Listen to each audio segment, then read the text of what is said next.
Yo quería decirle que estoy invadida, como verán ustedes, todos son chicoyanos. Yo soy, la única peruana soy yo. Hay una invasión acá.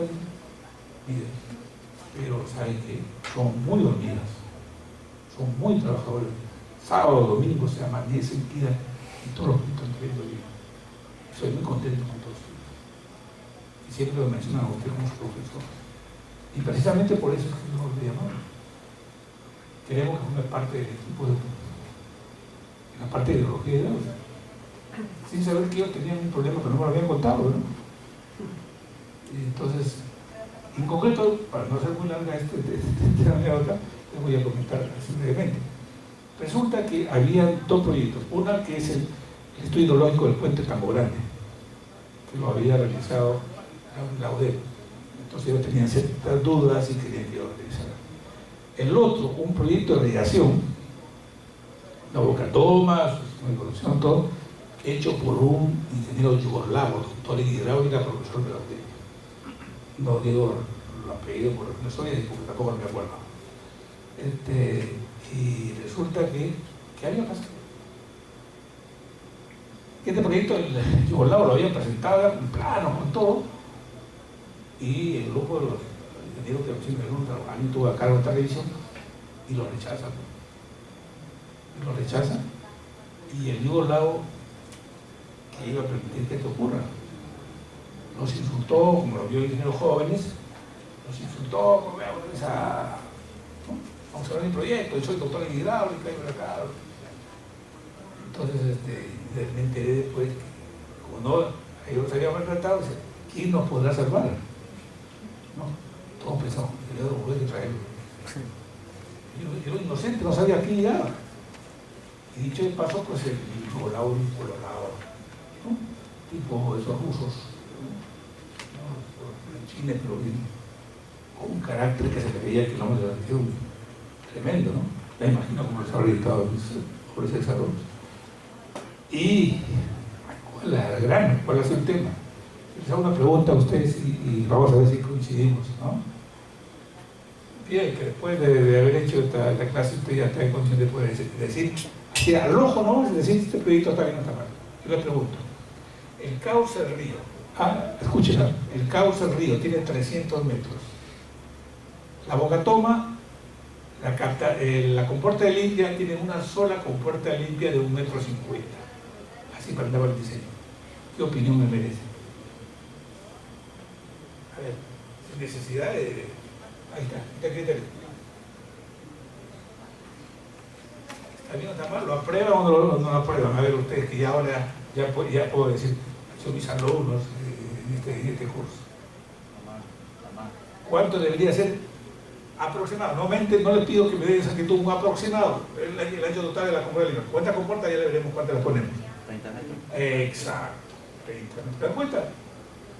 ¿Cómo vas a aceptar que un cauce de 300 metros tengas una compuertita de 1,50 metros? Todos los sedimentos se van a querer, como si todos los sedimentos obedecieran que se van a ir por esa puerta, van a venir por acá, oye, ven para acá, pásate la boda, ven por acá. Entonces se quedan amontonados ahí, ¿o no? ¿Cierto? Pero ese era el diseño del yugoslavo. Claro, evidentemente que algunos se funcionan solamente de esto, lo hacen ellos. Solamente de esto, que no vale el pleito. El pleito me lo tragaron a mí, pues. Y tuve que picharme con el yugoslavo. Se veía, y yo traté de evitar, mandé mi informe por escrito porque está ahí el encuentro, un poquito de principio, pero no, se quedó la cosa así. El yugoslavo pidió enfrentarse conmigo. Ya se veía y lo pusieron ahí en la mesa. En esta esquina, el ruso con no sé cuántos kilos de peso, y en la otra esquina Rocky Balboa. Esa esquina no, ¿no? Entonces, pero le digo, para que vean, un doctor en hidráulica, y apurado porque le paguen porque el proyecto está bien hecho con él. ¿Usted lo aprobaría? No, y ni siquiera hay que ser muy especialista para no darse cuenta que si vienes con un cauce de 300 metros y vas a por suponer que por ahí van los sedimentos. Salvo que tenga una flota de cargadores y volquetes para que estén cada rato sacando y metiéndolo por 1,50 m. Imposible, ¿cierto? Pero para eso digo que hay cosas de criterio elemental que prácticamente, cuando yo fui, me habían demorado en darme los planos para verificar eso, y me la dan en el instante que ya íbamos a la obra. Y dije, la verdad, pero alcanzamos la mano, yo lo único que abrí el primer plano. Abrí el primer plano y después lo cerré. Y dije, ya, muy bien. Me dijeron que ahora realizó otro proyecto. Y yo, sí. Y solamente porque vi esto. Suficiente, pero mí no sirve el proyecto. Y es popular. ¿Se dan cuenta? Entonces, ahí están los detalles del proyecto, ¿no? Esto es lo mismo. Bueno, las compuertas hay diferentes tipos, hay de las más simples, más pesadas, dependiendo de la magnitud del proyecto, la altura, el nivel de agua, y hay modelos, en este caso compuertas radiales, hay también este tipo de compuertas que no son muy comunes, ya tenemos ahí en Tinajones, se llama compuerta tipo pancita de pez, una forma muy particular que tiene. Las compuertas de emergencia se utilizan, aquí vemos este lado, cartona talamosaña. Vemos ustedes aquí dos ranuras, estos son los pilares, hay dos ranuras, ¿no? La ranura que está adelante es por donde se deslizan las demás compuertas de emergencia. Las ranuras que están atrás son las demás compuertas de servicio. ¿Para qué se utilizan en emergencia? Como su nombre mismo lo dice, emergencia. Cuando yo quiera reparar, vamos a poner que está fallando la compuerta de cualquiera de estas ventanas. Entonces yo quiero reparar porque hay que, o de repente darle mantenimiento, engrasarla, pintarla, cambiarle un perno. Entonces, y no voy a esperar que se seque el río, pues, o voy a sacar el río para trabajar. Entonces, cierro las compuertas, que se llama emergencia, cierro, que deben ser muy herméticas, no pasa nada de agua. Entonces yo aquí entra el operador, o entra el mecánico, quien se encarga de la limpieza, trabaja en esta zona, y después ya, una vez que esto está acabado, ya puede levantar la puerta y traer el agua.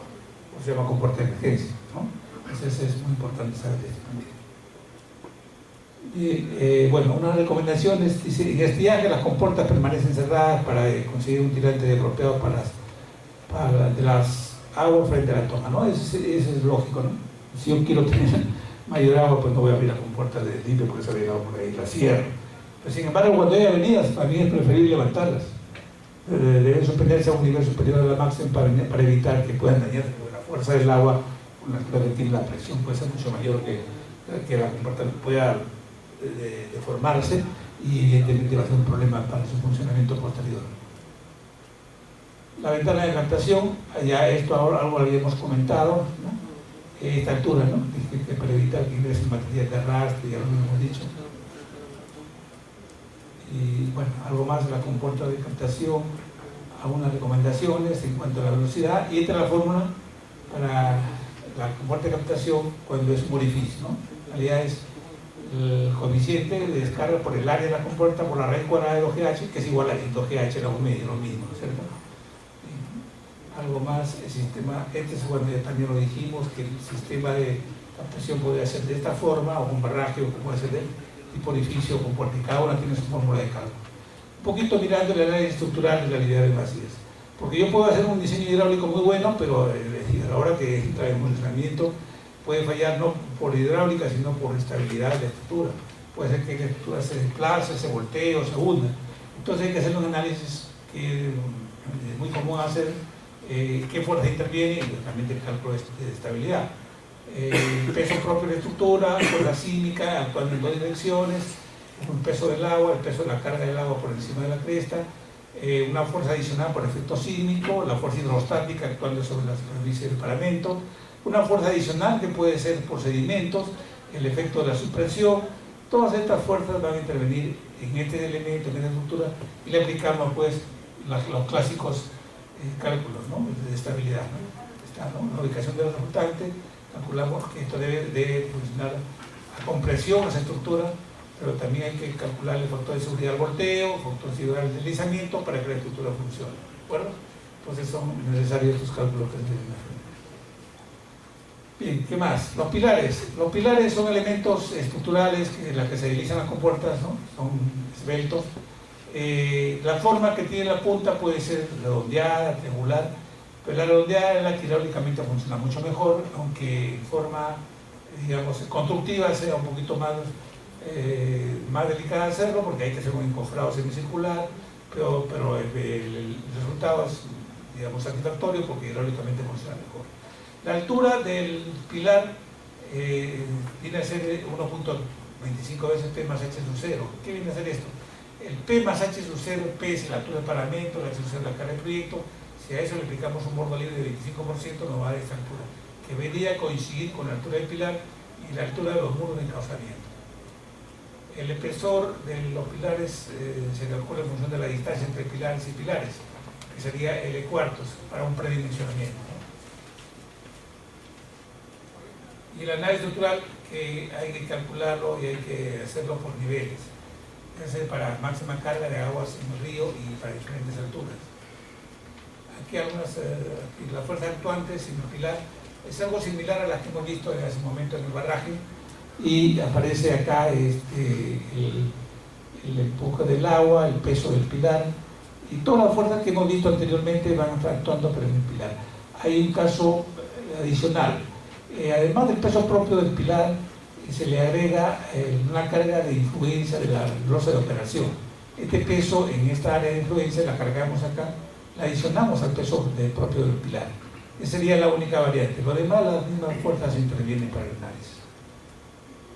Bueno, aquí es un análisis de cómo actúan las fuerzas cuando las compuertas están cerradas. Una de ellas está abierta y la fuerza hidrostática está actuando por una de las caras del pilar y las otras están cerradas, ¿no? Y la fuerza hidrostática en el frente del pilar, ¿no? Bueno, aquí hay unas recomendaciones desde el punto de vista estructural. Hay que chequear la capacidad portante del terreno, al deslizamiento que habíamos comentado, el empuje del agua, hay que hacerlo a diferentes alturas, hay que colocar la cero temperatura en ambas caras, hay que colocarle doble refuerzo en la zona donde están concentrados los mayores esfuerzos, en las zonas críticas donde están las compuertas, ¿no? Como en este caso, ¿no? En esta zona de los pilares, en la zona de compuertas, hay mayor refuerzo, ¿no? Y ahí tienen los aceros, el acero, digamos, tanto principal como el acero de repartición. El principal es el vertical y la repartición es el horizontal. Y para concluir el tema, mostramos la estructura que va a permitir anclar la bocatoma en el río, y a este se le llaman estribos y muros de encauzamiento, ¿no? Estos estribos y muros de encauzamiento pueden ser de concreto ciclopio, concreto armado, y la recomendación es que en los extremos se les incluya la longitud de anclaje o de empotramiento, digamos así, ¿no?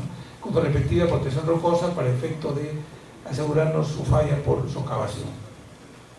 La altura del total de los estribos y muros de encauzamiento es similar a la altura de los pilares. Y aquí tenemos que un estribo puede ser de concreto ciclopio o puede ser de concreto armado, dependiendo de la disponibilidad de materiales y las consideraciones geológicas y disponibilidad, pues, de la topografía de la zona. Bueno, aquí tenemos un muro de gravedad, y el muro cuando es de concreto ciclopio se recomienda que sea resistencia, pues aquí aparece 235-210, pero 210 sería lo que mayormente se recomienda para la obra de concreto hidráulico de mayor envergadura, ¿no? Va con un porcentaje de piedra gruesa. Si es un muro de gravedad, hay que diseñarlo para que la resultante caiga en la central del núcleo, en el tercio central, perdón. Y el caso más favorable es cuando no hay agua, porque el análisis es una conveniente considerar sin agua, porque solamente actuaría el empuje de tierras, ¿no? Los esfuerzos imprevisibles, lo que normalmente se utilizan en el diseño de muros de contención, son los mismos que van a participar en estos muros de encauzamiento. El empuje de suelos, en función del coeficiente de Rankine, que está en función al mismo tiempo el coeficiente de empuje activo, que aumenta a detallar el peso específico del material y el ángulo de fricción del mismo, ¿no? Para el cálculo de los esfuerzos permisibles. Y finalmente, ya comprobando la estabilidad del muro, calculamos los coeficientes de factores de seguridad de volteo, el deslizamiento y al aplastamiento o compresión del mismo a la cimentación. Esta es la parte final de la comprobación de la tensión en la cimentación. Y hay un elemento que siempre se utiliza en obras hidráulicas y la Bocatoma no puede eximirse de esa, es la llamada water stop, que va en las juntas cuando se considera en el diseño, en los diferentes elementos, se recomienda usar la junta de expansión, que son juntas que permiten el no paso del agua y además independizar la estructura para efectos de diseño estructural y también de asentamientos diferenciales por efectos sísmicos que se pueden dar en la cementación en un cauce arenoso o un cauce de material suelto. Y ahí hay unas ayuda a tener idea de cuál es. Es una cinta de polivinílico, ¿no? Seguramente muchos de ustedes ya lo han visto en algunas obras, que utilizan obra de concreto armado, no en obra de concreto simple, por si acaso. Y cerrando un poco el tema, es que no olvidemos de lo que fue motivo de un comentario, que el proyecto de la Bocatoma debe estar asociado con un proyecto hidráulico, perdón, un proyecto de hidráulica fluvial. Estoy definiendo a las obras de encauzamiento y defensa ribereña, ¿no? Debe ir un proyecto de dique de encauzamiento, dependiendo del tipo de disponibilidad de material en la zona, y la topografía y otros factores, ¿no? Y permita complementarse este proyecto, que es el diseño de Bocatoma más las obras de encauzamiento y defensa ribereña, cuyo diámetro de la roca puede calcularse con esta fórmula muy práctica, analítica, muy sencilla de obtener. Bien, a ver, hasta aquí quisiera alguna pregunta en particular.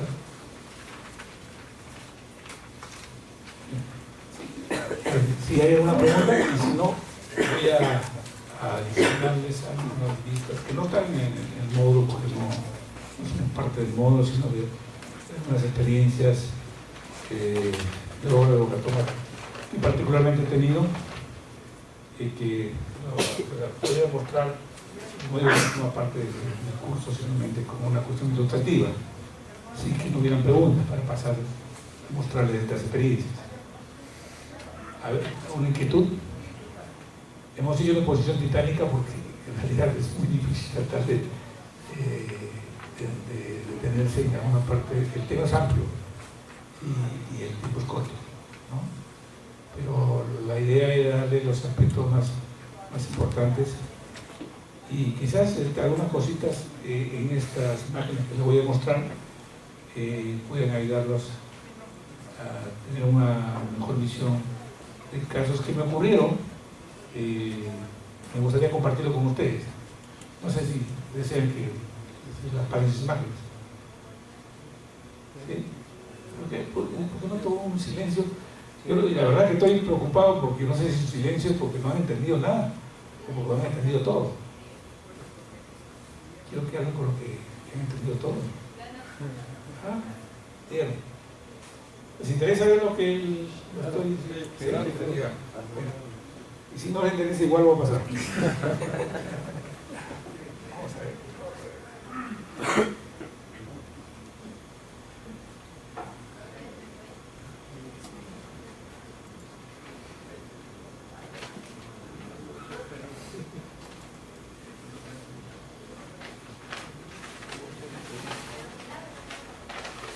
Me faltaba otra cosa. Bueno, después que muestre te voy a mostrarle la hoja de cálculo que les había dicho.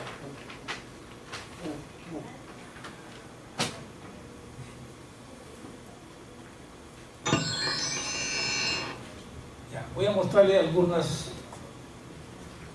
casitos, algunos esquemas también, algunos problemas en Bocatomas construidas. Esta es la Bocatoma Reforma. Miren desde qué año está operando, 1968. Esta Bocatoma es mi promoción de colegio.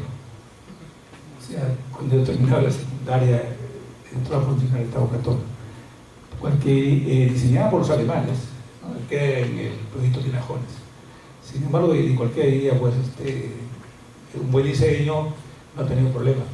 Inmediatamente a la Bocatoma está el desalinador de la misma Bocatoma, y la cual lleva agua para el reservorio de Tinajones. Sin embargo, esta captación es de para un cada 75 metros cúbicos, La boca toma fue diseñada para 1500 metros cúbicos por segundo. Sin embargo, en esta boca toma, el caudal máximo está 1500, funcionamiento 68. Sin embargo, tiene una enorme sedimentación aguas arriba, en barraje y captación. Y tiene una erosión aguas abajo de la poza de disipación con puerta de limpia y por falta de mantenimiento, ¿no? ¿Te das cuenta? Entonces, esto es una de las razones que yo les decía de que siempre los proyectos se olvidan de esta parte que forma, digamos, una fase dentro del desarrollo de un proyecto integral. Este es de la boca toma Huachipa, recientemente. Hay un videíto por ahí, no sé si nos alcanzará el tiempo de ver. Plan de tratamiento de agua potable. Su caudal de captación 10 metros cúbicos por segundo, en el río Rima. Diseño y construcción de Consorcio Huachipa, Camargo Correa, Brasil y OTB Francia. Funcionamiento 8 de junio de 2011. Hace poco, ¿no? No es tan lejos. Ahí está la boca toma. Vamos a ver alguna lista. ¿Qué pasó? Miren lo que pasó. Daños presentados en la boca toma Huachipa. Observan. Erosión y socavación en la poza de disipación. Erosión en los pilares de las compuertas. Desprendimiento de los bloques de piedra del vertedero y los muros laterales. La armadura de la estructura están expuestas y oxidadas. ¿Y qué tiempo tiene de funcionamiento? 2011. Estamos hablando de 15, no, 4 años. Sin embargo, 4 años y miren. Eso solamente para mostrarles que en realidad, que aquí, al Blarodes, ¿a qué se dio? ¿Cierto? Mal diseño, mala construcción, mala supervisión. Entonces ahí viene un enigma por responder. Boca toma Chayamuchí, la esperada boca toma Chayamuchí. Aguas arriba, está. Nuevamente repetimos la vista que lo presentamos al comienzo. Río Santa, caudal de la avenida máxima 3.000 metros cúbicos por segundo. Aguas abajo, aguas abajo. Miren ahí nomás el color del agua. Pareciera que fuera puro barro nomás, ¿no? Está oscura el agua, ¿no? Oscura, de ahí vienen productos de carbono, de materiales sólidos, bastante variados, ¿no? Ahí está la boca toma, está bonita ahí, todavía no pasa nada, ¿no? Esos 3 compuertas de limpia. Veamos qué pasó. Por ahí seguimos viendo la tubería funcionando. Río Santa otra vez. La boca del vertedero. Ahí empieza el problema. Daños en la boca toma de Chayamuchí. Ya empiezan a ver ustedes cómo el agua, miren ahí, se ve que está cargada de sedimentos y de sedimentos con carbonos y con muchas partículas de gran diámetro. Miren cómo empieza. Miren cómo empieza a erosionar el piso de concreto, empieza a comerse el concreto. Miren cómo se come el concreto con acero y todo. Parece que le gustan los sándwiches dobles, ¿no? Concreto y acero. Entonces, cuando se produjo esto, se recurrió a una técnica de trabajo que le hicimos nosotros anteriormente en el proyecto Tinajones, pero lo hicimos para una obra que es una gradas escalonadas en el proyecto Tinajones, repito, pero no en el río. Sin embargo, ellos la emplearon acá para usarla en el río. Es decir, un enchapado de piedra labrada, asentada con mortero, arena fina y cemento, y carbón, en la proporción 1 en 1, y ayudada a unos anclajes en solera con mezcla de cemento y expansivo. Bloque de piedra, como repito, labrada, ¿no? Ahí está, ¿no? Ese es un bloque de piedra y las cuales, obviamente, ahí enchapada y aparece ahí un asentamiento de ladrillos, así, algo similar. Miren la profundidad, ahí está el hombre, la medida del hombre con respecto a la profundidad de socavación. Socavó más de 3 metros de profundidad. Y además ya se han hecho los trabajos previos de chapado en una parte, miren. Seguía avanzando. ¿No? Entonces ahí se ve el efecto del vórtice de herradura, caracterizada por la olla de erosión que se produce y el sedimento de impacto de las partículas, ¿no? Entonces ahí está seguimos observando los daños y debido a los caudales mayores. Entonces, ahí podemos observar la erosión en la poza de disipación, cómo se llevado ahorita, incluso ya parte de lo que se enchapó ya con una oportunidad, se lo ha llevado nuevamente y se ha seguido insistiendo en ese mismo trabajo, ¿no? Ahí pueden ver, miren, los trabajos de enchapado. O sea, se hacía y volvía nuevamente. Ya, esto ya no parecía una bocatoma, parecía una fortaleza ya, ¿no? Parecía Sacsayhuamán, una cosa así. Ya no era una obra hidráulica, parecía una obra más bien histórica ya, ¿no? Miren, ahí los trabajos que se estaban haciendo. Entonces, pero eso fue producto de qué? A ver, ahora sí pueden decir qué pasó ahí. ¿Por qué se llegó a todo esto? Una de las razones. Ubicada la bocatoma, ¿de acuerdo? Una. Y la debió haberse visto alguna estructura, tal vez de disipación de la bocatoma. ¿Qué es lo que han hecho después? Vamos a ver la solución. Hay casos de mejoramiento. Ahora, delante de la bocatoma se ha construido una plataforma con pilares, con compuertas. O sea, antes de llegar a la bocatoma, por ejemplo, yo aquí te detengo y te envío a un desvío del río hacia aguas abajo del río. O sea, ese trabajo se ha hecho posteriormente. Ahí está al frente, donde ingresa el agua, antes de que llegue a la bocatoma. Esta estructura está antes de la bocatoma, desviándola nuevamente a través del túnel, ¿no? Y solamente aguas abajo del río. Cuando se presentan estas avenidas, en estos casos, ¿no? Cuando se ve, se avisora de que van a llegar caudales en estas condiciones, entonces se ha desviado. Y esto ya está en funcionamiento y esto ha permitido que el problema de Charimochi haya bajado tremendamente. Ya no se producen esas enormes erosiones que hemos visto en las fotografías anteriores. Bueno, este es el caso de la presa Liberadora Suyana. Como les decía, que si bien es cierto, tiene cantidad de compuertas que permiten en buen funcionamiento eliminar los sedimentos. Sin embargo, el problema de mantenimiento, incluso ha habido una etapa de abandono de esta estructura, ¿no? Es por falta de operación y mantenimiento. Sistema de compuertas. En la bocatoma Jequetepec-Esaña, caudal de diseño 900 metros cúbicos por segundo en el río Jequetepec. Es una enorme bocatoma, sin embargo, es una pena decirlo, pero ahí recientemente, en una visita que hemos hecho, el problema que subsiste es la sedimentación aguas arriba en la zona del vertedero. Los sedimentos están hasta la cresta del vertedero. La erosión aguas abajo de la poza de disipación, insuficiencia en el sistema de limpia, y todo esto por falta de operación y mantenimiento, ¿no? Y para concluir, voy a presentarles un caso muy particular y diría único en su género en todo el país. Coincidentemente, aquí he tenido participación en varias oportunidades.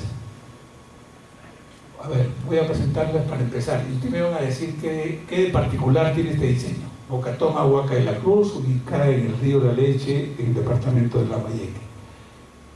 Esa es la bocatoma. A ver, ¿qué de particular tiene esa bocatoma comparada con las que hemos venido observando a través de toda la clase? Exacto. Aquí vemos la compuerta de limpia, ¿verdad? Y acá te lo van a que fijo, pero aquí hay una estructura que no estaba en los anteriores diseños, ¿no? Si observamos esto, hay un par de diques. Y estos diques son diques llamados diques fusibles. Este diseño, ¿por qué se hizo de esta manera? Porque tendría una explicación. Porque si normalmente es que después de la compuerta de limpia viene el barraje. Que resulta que este es el río La Leche, donde, como les comentaba hace un momento, es un río muy particular que solamente trae aguas en épocas de avenidas y a veces lo trae un solo mes y no trae nada de agua el resto del año, ni siquiera para remedio, ni una gota trae, pero cuando trae agua, trae limpio. Entonces, diseñar una bocatoma, pues, por decir, para un caudal grande, para digamos, para un objetivo de utilizarlo una vez por año para riego, la inversión no se justifica. Por eso es que nadie se invertía. Y ¿para qué voy a invertir tanto dinero para que solamente una vez que venga el agua y riegan una vez y se acabó? Entonces, y como los caudales que traía eran caudales grandes, implicaba una bocatoma muy inmensa, mucha inversión. Entonces, la alternativa que se propuso, y les comento, en esta época esta obra pertenecía a un programa de rehabilitación y reconstrucción, la primera fenómeno del Niño. hablo del 83, año 1983. Hay dos fenómenos del Niño muy importantes a través de nuestros últimos tiempos, ¿no? El del 83 y el del 98. Este es del 83. Yo era director de estudio de este programa de rehabilitación y reconstrucción de todo Lambayeque. Esta obra fue encargada a una consultora, Promoconsult, para que la diseñara. Entonces la consultora, el paso que el ingeniero que la diseñó era un ingeniero de mucho prestigio, el ingeniero Lucho Bazán por Saqueón de la UNI, ingeniero hidráulico estructural, y dijo: el tiempo apremiaba, tener que diseñarla y construirla de inmediato. Y le dijo: bueno, a mí me dan la topografía y me dan los datos hidrológicos, los caudales, y el resto de esto. Y así lo hicimos. Entonces, ¿cómo teníamos el levantamiento topográfico? Lo hicimos, lo entregamos. ¿Y cómo tenemos la información hidrológica? Aguas arriba, en el río Leche, recorrimos una información que ya la había elaborado Sargito, una compañía alemana, en cuanto a caudales. ¿Y qué información? ¿Cómo utilizamos la información? Los registros históricos de caudales. Y con sus métodos, como indicamos, métodos de Hummel, etc., ¿no? Y nos dieron los caudales. Según la Sargito, el caudal de máximas avenidas para un periodo de retorno de 50 años era algo de 150 metros cúbicos, me parece. 150 metros cúbicos por segundo. Con el cual debería diseñar Lucho. O sea, esta obra fue diseñada para 150 metros cúbicos por segundo, ¿no? Y así, en base a eso, diseñó Lucho. Bien, entonces, esta obra se empezó su ejecución, se le encargamos a un ingeniero que al comienzo, pues en realidad, siempre de las obras hidráulicas hay que ser un poco intrépido y agarrido, y bueno, nos dio resultados este ingeniero, y el gerente me encarga a mí bajar, como dice, al llano, y que yo me encargaba de la obra. Entonces yo la traté de terminar y la terminé. A otra soledad, porque lo que viene después van a decir: mira, el ingeniero Bruno se llevó la obra, y muchos dicen que sí graba, ¿no? De acaso, voy a aclararlo, ¿no? La ejecuté, pero no la diseñé. Ya, de ahí ya no otra versión. Entonces, bueno, aquí hasta ahí fue ejecutor nada más. Bueno, y de eso, porque hay muchos que ustedes hablan, si los ejecutores, usted no han diseñado la obra. Y si la obra ha fallado porque no está la cubría los caudales de diseño, pues no es responsabilidad de ustedes no la han diseñado. Así que por si acaso hago esa aclaración, ¿no? A veces se busca culpable, cada vez que una obra se ve, ¿quién es culpable? El diseñador, el contratista, el ejecutor. Y nunca se ponen de acuerdo. Bueno, este es parte del proceso constructivo de esta obra. Ahí están las zonas cuando todavía no están rellenas los diques fusibles, ¿sí? Ahí están los muritos tipo, ¿no? Trapezoidal, y se está haciendo la limpieza, el relleno. Seguimos viendo ahí están las compuertas, ¿no? Las compuertas de captación. Ahí está ya avanzada la obra, ahí está el frente de captación, las rejillas, están las dos compuertas de limpia, que está el murito de guía, ¿no? Y luego vienen, pues ahí están las ventanas, ahí están los diques fusibles, están haciendo la compactación manual, ahí ya está terminando. Y acá está la aliviadero, ¿no? Ahí están las juntas, ¿no? La aliviadero, un inclinado respecto al eje de los diques fusibles. Ahora, ¿cuál es el criterio de los diques fusibles? Por eso se llaman diques fusibles. Que el agua, bueno, el baraje, que hay una carga hidráulica, ¿no es cierto? Sube hasta acá, bueno, y todavía tienes otra opción, y se puede pasar por aquí, pero cuando llegas aquí, ¿sí? ¿Qué va a pasar? Una vez que el agua llega a la cresta, debe de gastarla, entonces empieza a llevarse el dique,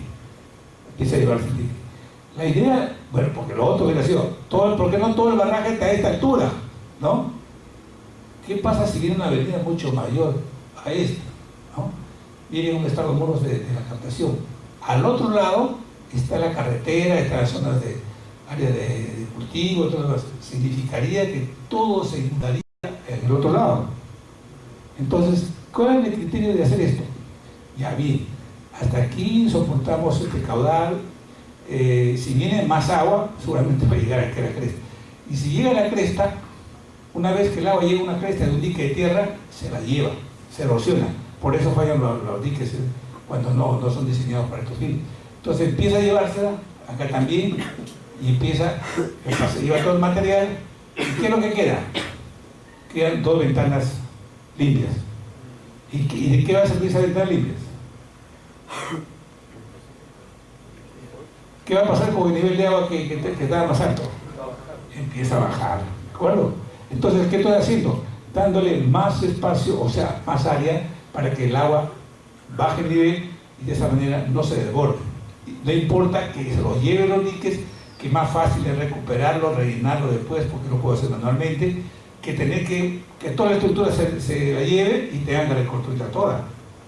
Entonces, ese fue el criterio de esta estructura, de los diques fusibles, por la característica particular que tenía este río. Este río tiene unas condiciones muy especiales, ¿no? Bien, ahí es otra vista panorámica de los diques fusibles, el barraje fijo. Más vistas, ahí está, ahí a la boca toma, mirando, ahí está, hay un resumen, ahí está, longitud del barraje 35 metros, el caudal máximo